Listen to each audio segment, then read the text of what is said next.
turtle friends! Last week we read the story of Jacob and how God helped him have peace with his brother who he had angered. Today we're going to learn a different story about Elijah.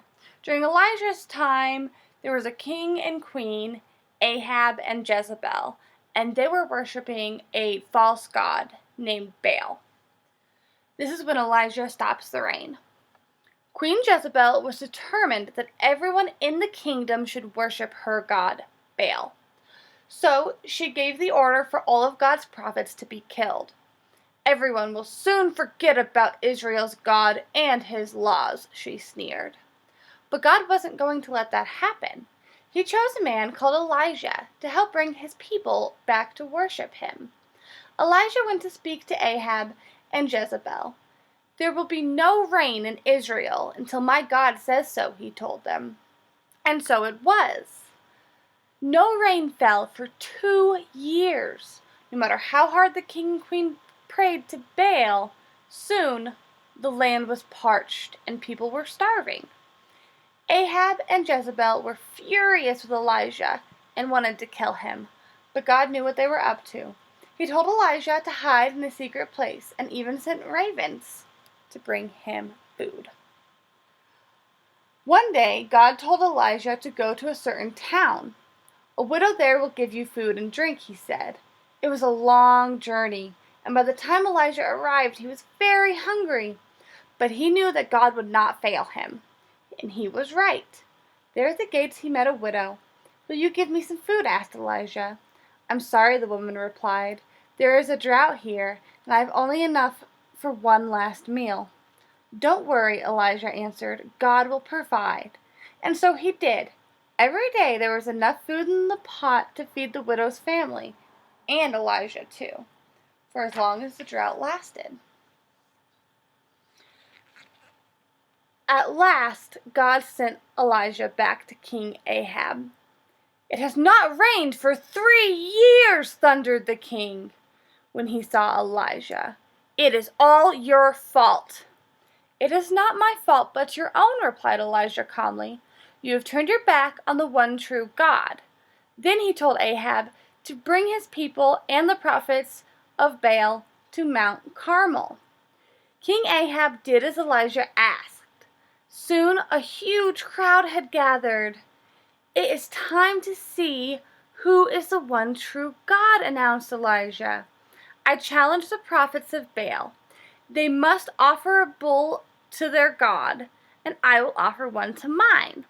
The one true God will be the one who sends fire to burn the offering."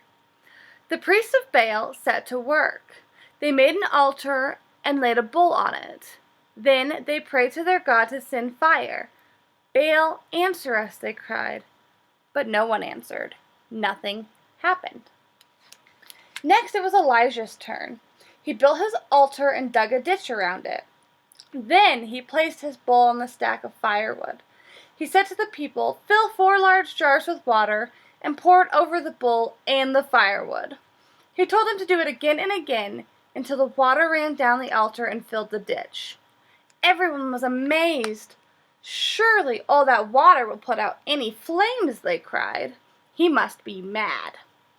Very calmly, Elijah began to pray. At once, God sent down fire, and even though the wood was soaked, the offering burst into flames. At last, the crowds on Mount Carmel knew the truth. "Elijah's God is the one true God," they cried. Then Elijah spoke. "Take the prophets of Baal away," he ordered. "Let the wicked worship of this other God end today." He looked up to the heavens and began to pray. At once the wind rose, the skies darkened, and heavy rain began to fall. For the first time in years. "What must I do now?" asked King Ahab, shaken by what he had seen. "Go home," replied Elijah, "and tell others what you have learned today. There is only one true God." When Ahab told Jezebel what had happened, she was furious. "Elijah can't get away with this. I will have him killed," she cried. Of course, it wasn't long before Elijah heard of the queen's threat, and his heart sank. "How can I reason with a woman like that?" he thought. So he ran away into the desert to hide. "What's the use of even trying?" he thought. At last, hungry and exhausted, he lay down under a tree and fell asleep. Then God sent an angel to take care of him. Elijah was woken by a voice. "Come, Elijah," it said, "you must eat." Elijah sat up and looked about. There beside him was some bread and water, a gift from God. Elijah began to feel better. He knew now that God was watching over him. Soon he felt strong enough to continue with his journey. Elijah walked for 40 days and nights and eventually arrived at Mount Sinai. He found a cave to shelter in, then waited for God to find him, and God did. "What are you doing here?" Elijah asked. Although Elijah had won over the people on Mount Carmel, he still felt discouraged. "The Israelites have torn down your altars and killed your prophets. I am the only one left," he cried. Just then a great wind blew up, as powerful as the turmoil that Elijah felt inside. Rocks tumbled off the mountainside as the ground shook, and flames shot into the sky. At last there was silence. Everything was calm again. In the silence Elijah heard a whisper. He pulled his cloak around him and went and stood at the entrance of the cave. Then God spoke in a quiet voice. "Why are you here?" he said. "I am the only one left," repeated Elijah. "And now Jezebel wants to kill me too." "You are not alone," God reassured him. "Go back the way you came. There are still thousands of my followers in Israel who have never worshipped Baal. Find a man named Elisha. He will help you carry out my work. Leave Ahab and Jezebel to me. I will deal with them." Elijah felt much better when he heard these words. He knew that God was looking after him, and that he would no longer have to carry on God's work all by himself. So what God has given to Elijah is inner peace. Whereas with Jacob, he helped him become closer with his brother.